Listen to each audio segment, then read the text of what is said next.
अस्सलाम वालेकुम। क्या हाल चाल है आप सबका? आई प्रिज्यूम सब बिल्कुल ठीक ठाक है। और मलेशिया में 2 मंथ्स बहुत रेनी होते हैं, एक सितंबर और एक अक्टूबर। तो जो है वो अब्दुल्ला की बर्थडे करने का प्लान करें हम लोग। और सीन ये है कि विजिटर्स सिर्फ 5 अलाउड है एक बिल्डिंग में। तो जहाँ हम पहले रहते थे वहाँ ऐसी कोई मैनेजमेंट वगैरह की रिस्ट्रिक्शन नहीं थी, वो एक ओपन बिल्डिंग थी। और वहाँ पे मेरे फ्रेंड्स भी काफ़ी सारे थे और ऐसा कोई इशू भी नहीं था, जितने चाहे लोग बुलाओ। तो लास्ट टाइम ना हमने आई थिंक 35 बंदे बुलाए थे। और इस बार ये है कि सिर्फ 5 बंदे अलाउड है। 5 बंदों का तो मतलब ये है कि सिर्फ और सिर्फ एक फैमिली अलाउ हो सकती है। कैसे कि अगर दो तो माँ बाप होते हैं ऑब्वियसली, और साथ में अगर एक बच्चा या 2 बच्चे हैं तो ऑब्वियसली कि एक ही फैमिली हो सकती है। तो फिर मैंने सोचा कि मैं लड़कियों को बुलाती हूँ। तो अब्दुल्ला ने कहा कि मम्मा गर्ल्स का कोई फ़ायदा ही नहीं है, मुझे गेम्स खेलना है, उसके लिए मुझे बच्चे चाहिए, मेरे फ्रेंड्स चाहिए। तो वाकई में बात भी ठीक है उसकी कि अगर उसकी पार्टी है और बर्थडे है और उसकी खुशी के लिए हम सेलिब्रेट कर रहे हैं, तो मेरे ख्याल से कि उनकी प्रेफरेंस होनी चाहिए कि वो फन करना चाह रहे हैं या खेलना चाह रहे हैं। तो फिर मैंने सोचा ये कि एक ऐसी पार्टी रखते हैं जिसमें इसके फ्रेंड्स आए और मैक्सिमम फ्रेंड्स आ सके। अब अगर बंदा ये बोले यहाँ पर कि भाई सिर्फ बच्चों को ड्रॉप करके जाओ, तो मुझे लगता है कि ये भी फीसेबल नहीं है। एटलीस्ट लेडीज़ और बच्चों की पार्टी हो तो फिर भी चलता है। तो खैर, अगर तो इस बिल्डिंग में मेरे काफ़ी सारे फैमिली फ्रेंड्स होते हैं ना तो फिर ठीक होता है, क्योंकि बिल्डिंग के अंदर जो है ना कोई स्ट्रेस नहीं है, कोई टेंशन नहीं है, कितने भी बंदे आप बुला लो। तो खैर, अब फिर हमने ये डिसाइड किया कि हम ना 1-2 लोग जो है ना बुला लेते हैं बच्चों के साथ। जैसे कि अब्दुल्ला की जो फ्रेंड्स है सिर्फ उनको इनवाइट करते हैं मदर्स के साथ। तो एक छोटी सी जो है वो क्या कहना चाहिए, लेडीज टाइप बच्चों टाइप पार्टी हो जाएगी।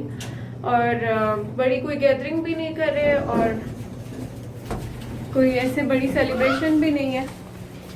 तो इस तरह से एक छोटा सा कर लेते हैं ताकि जो है वो बच्चों का दिल खुश हो जाए। और इस टाइम पे हमने कुछ चीज़ें लेनी थी, हम जा रहे हैं शॉपिंग करने।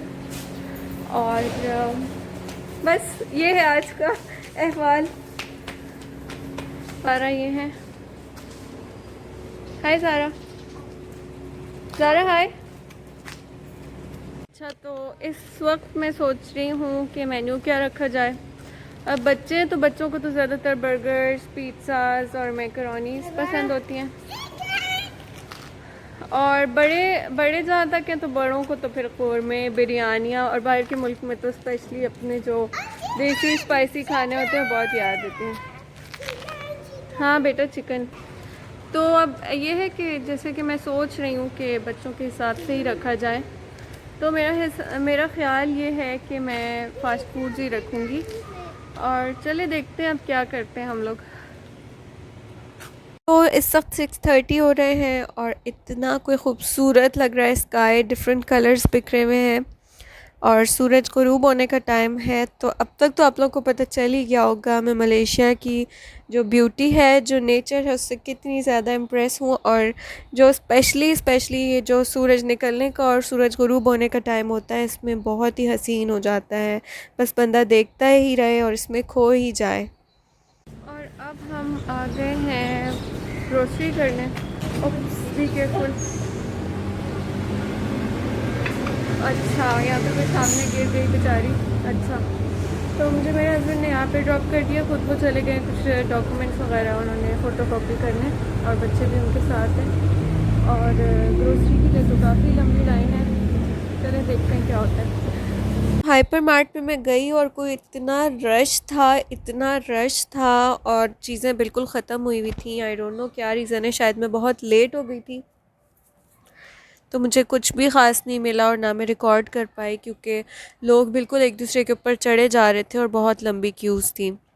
तो घर आते ही मैंने बनाई अच्छी सी कॉफ़ी और इस वक्त तक बारिश स्टार्ट हो चुकी है। तो एक तरफ मेरे हस्बैंड खा रहे हैं खाना, दूसरी तरफ मैं बना रही हूँ लिस्ट, जो काम मुझे करने अब्दुल्ला की बर्थडे के लिए। अब सिर्फ 2 दिन बाकी हैं, एक कल का और एक परसों का। तो थोड़ी सी कॉफ़ी एंजॉय हो रही है, थोड़ा सा मौसम एंजॉय हो रहा है। और जो हमारी इस विंडो से व्यू है ये मुझे बहुत अच्छा लगता है बारिश के टाइम पे स्पेशली। और बारिश जब स्विमिंग पूल में गिरती है ना तो वो इतना प्यारा लग रहा होता है, इतना ज़बरदस्त एक एन्चेंटिंग सी फीलिंग आ रही होती है कि बस मैं वर्ड्स में बता नहीं सकती। वो जो ड्रॉपलेट्स गिरते हैं ना स्विमिंग पूल के पानी के अंदर, वो बहुत ज़्यादा हसीन लग रहे होते हैं। खैर यहाँ पे मैं लिस्ट बनाना स्टार्ट हो गई हूँ कि मुझे क्या क्या बनाना है, और अब्दुल्ला साहब मुझे कॉन्टीन्यूसली बता रहे हैं कि आपने ये बनाना है, वो बनाना है। और बच्चे बस मासूम होते हैं, मुझे कहते हैं नहारी बनानी है, कुरमे बनाने हैं, क्योंकि मुझे दोनों चीज़ें बहुत पसंद है। आपने नान बनाने हैं, शौरमे बनाने हैं, पता नहीं क्या क्या लिस्ट लिखवा रहा था। तो खैर, क्योंकि कुछ बातों पे बंदे को बहुत ज़्यादा हंसी भी आती है और बहुत ज़्यादा प्यार भी आता है। अच्छा, अब ये है नेक्स्ट डे का टाइम। रात को मैं लिस्ट बना के और बर्तन वगैरह धो के सारे काम कंप्लीट करके सो गई थी। और रात को जब मैं सोई तो मैं ऐसे अकड़ गई थी कि बिल्कुल मुझसे हिला नहीं जा रहा था। असल में 1-2 दिन पहले शादी पे चली गई, उसके बाद जो रग्स वगैरह अपने कालीन वगैरह धो लिए, फिर घर के काम साथ साथ, फिर साथ में ग्रोसरी, तो बस ऐसा लगता है अब थकन होना स्टार्ट हो गई है। अब एक दिन के बाद अब्दुल्ला की बर्थडे है, तो इस वक्त मैं थोड़ी सी एंशियस भी हो रही थी कि अब मैं क्या करूँ, कैसे करूँ। खैर, राइस कुकर में मैंने ना राइस बॉयल कर लिए थे, और यहाँ पे मेरे पास चिकन की ग्रेवी है। मैंने सोचा कि मैं एक बार क्लिनिक चली जाऊँ, डॉक्टर को दिखा लूँ, कमर के हालात बहुत ज़्यादा ख़राब हो गए थे। तो क्लिनिक की ब्रेक 2:30 तक ख़त्म हो जाती है, तो हमने कहा हम 3 o'clock तक निकलेंगे, उसके बाद क्लिनिक जाएंगे। फिर मेरे हस्बैंड के कुछ डॉक्यूमेंट्स वगैरह रह गए थे, वो आज उन्होंने कॉपी करवाने हैं, और उसके बाद अगर मेरी तबीयत ठीक हुई तो फिर हम जाएंगे बर्थडे की ग्रोसरी करने, क्योंकि अब सिर्फ एक दिन रह गया हमारे पास। मेरी कोशिश होती है कि मैं केक एक दिन पहले से पूरा रेडी करके रख दूं, क्योंकि केक का काम मुझे काफ़ी लंबा लगता है। केक अलग से बनाना, फिर फ्रॉस्टिंग अलग से बनाना, फिर किचन एड्स वगैरह के एक एक पार्ट वॉश करना, ड्राई करना। मुझे ना एटलीस्ट अपने बच्चों की बर्थडे पे ना केक घर में बनाना पसंद है, अपने हिसाब से, अपने टेस्ट के हिसाब से, अपने मिजाज से, अपनी क्रिएटिविटी को यूज़ करके। खाना खाने के फ़ौरन बाद मैं निकल गई थी क्लिनिक के लिए, और मैंने मेडिसिन वगैरह फ़ौरन वहाँ से ले ली थी। अब ये यूनिवर्सिटी है हमारी, और इतनी खूबसूरत यूनिवर्सिटी है ना, बिल्कुल ऐसा लगता है आप किसी रिज़ॉर्ट पे आए हुए हैं। और आई थिंक मैंने आप लोगों से पहले भी डिस्कस किया था कि ये वर्ल्ड की सेकंड नंबर पे ग्रीनेस्ट यूनिवर्सिटी है। वर्ल्ड की टॉप ग्रीनेस्ट यूनिवर्सिटीज़ में आती है सेकंड नंबर पे या थर्ड नंबर पे, आई थिंक। यूनिवर्सिटी के अंदर भी इतना मज़ा आता है, इतनी ग्रीन है, आपकी हद नज़र तक ही ग्रीनरी ग्रीनरी, ग्राउंड्स, और क्लीन भी बहुत है अल्हम्दुलिल्लाह। तो आप लोग के लिए काफ़ी जाना पहचाना होगा, मैं जब भी बीमार होती हूँ तो यहीं पे यूनिवर्सिटी के हेल्थ सेंटर में आ जाती हूँ। तो यहाँ पे नंबर्स चल रहे हैं। अच्छा, देखते हैं मेरा नंबर कौन सा है। मेरा नंबर है 1112। अभी 1111 चल रहा है, तो वेट करते हैं। अच्छा, यहाँ पे मैं क्लिनिक में बैठी हुई थी और ये सिम्टम कार्ड्स वगैरह पढ़ रही थी, जो भी इनके कार्ड्स वगैरह लगे होते हैं। अब यहाँ पे लिखा हुआ है नाजिया, अनएक्सप्लेन्ड फटीग, और back and neck pain, indigestion, vomiting, weakness. अच्छा, ये जो भी सिम्टम्स है ना, बंदा पढ़ता जाता है ना तो उसको लगता है कि सब के सब उसके साथ है। और ये सिर्फ मुझे लग रहा है, आप लोग को भी ऐसा कुछ लगता है? आप लोग मुझे ज़रूर बताइएगा कमेंट्स में। बैक हो रहा था और मैं उसके लिए आई थी, तो उन्होंने कहा कि आपने शायद काम वाम ज़्यादा किए, आपको मसल स्पाज़म हो गया, उसके लिए आप रेस्ट करें। और फिर मुझे याद आ रहा था कि हाँ वाकई मैंने कुछ कारपेट वगैरह धोए थे, और साथ में घर भी मॉप वगैरह किया था 1-2 दिन पहले। और अब अब्दुल्ला की बर्थडे भी प्लान कर ली है, परसों अब्दुल्ला की बर्थडे है, तो उसके लिए शॉपिंग भी करनी है, कुकिंग भी करनी है, सेटिंग भी करनी है।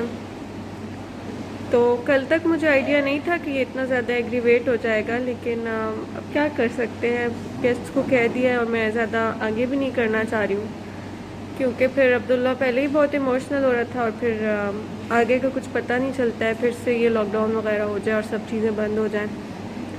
तो इनविटेशंस भी दे चुकी हूँ, बिल्डिंग में भी रजिस्टर करवा चुकी हूँ।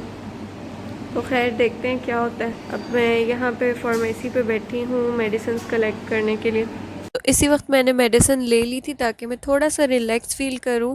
और होता भी यही है कि अगर आपकी हेल्थ अच्छी होती है तो आप ज़िंदगी की चीज़ों को बहुत इन्जॉय करते हैं, और अगर हेल्थ अच्छी नहीं होती तो आपके लिए कोई भी चीज़ इन्जॉयबल नहीं रहती।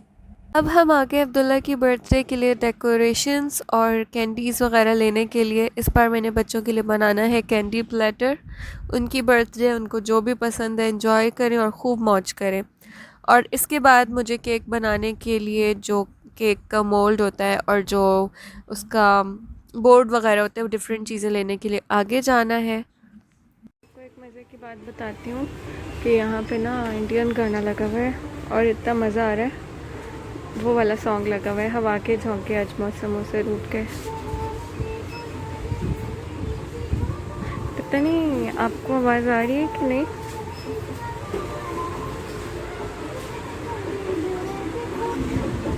सारे लोग सवारे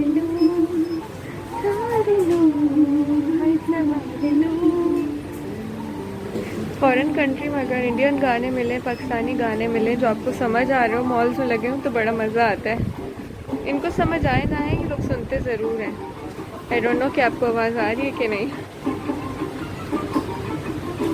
हमने कर लिया यहाँ से शॉपिंग, हमें जो भी चाहिए था। अब्दुल्ला और ज़ारा जो है ना वो थक गए, बैठ गए। तो खूब बच्चों ने भर के कैंडीज़ की शॉपिंग की है और अब हम जा रहे हैं केक की और बाकी जो बर्थडे की ग्रोसरीज़ वगैरह लेने के लिए। तो नहीं, जब कोई भी इम्पोर्टेंट फंक्शन होता है ना, तो मुझे लगता है उससे पहले मैं बीमार पड़ जाती हूँ। एक बार मुझे याद है मैंने ज़ारा की बर्थडे की थी और एज़ यूजुअल मैंने केक और सारी चीज़ें घर में ख़ुद बनाई थी और उस वक्त भी मुझे मसल स्पाज़म हो गया था और शोल्डर का हुआ था उस टाइम पे।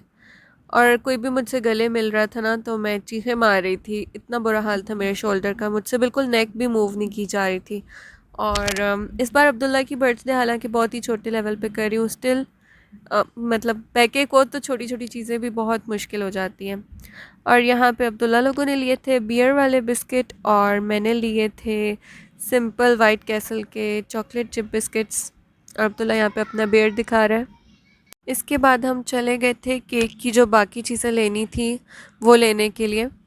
तो ये एक स्पेशली बेकरी की ही शॉप है, यहाँ पे बड़ी बड़ी जिनकी बेकरीज़ हैं वो भी आते हैं और होलसेल के हिसाब से चीज़ें लेकर जाते हैं। तो जितनी चीज़ें मैं केक्स के हिसाब से सोच सकती हूँ ना वो सब यहाँ पे अवेलेबल है। एग्स और फ्लावर वगैरह मैंने पहले से ले लिया था। यहाँ पे मैंने केक पैन, केक बोर्ड और कैंडल ली थी।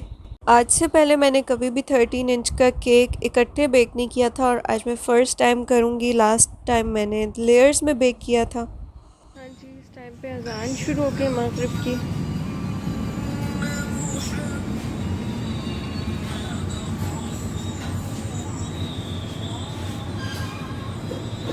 तो इस मार्केट से हम चिकन, मटन और बीफ भी लेते थे और बाकी चीज़ें भी लेते थे, लेकिन अनफॉर्चुनेटली यहाँ पर चिकन, मटन, बीफ सब कुछ ख़त्म हो गया था, शायद लेट बहुत हो गया था।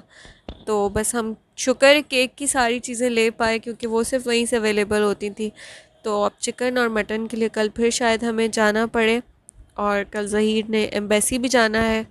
व्लॉग बहुत लंबा हो रहा है, व्लॉग को मैं यहाँ पे एंड करती हूँ। व्लॉग में कुछ भी अच्छा लगा हो तो लाइक कर दीजिएगा। अब होगी आपसे नेक्स्ट वीडियो में मुलाकात, तब तक के लिए अल्लाह हाफिज़।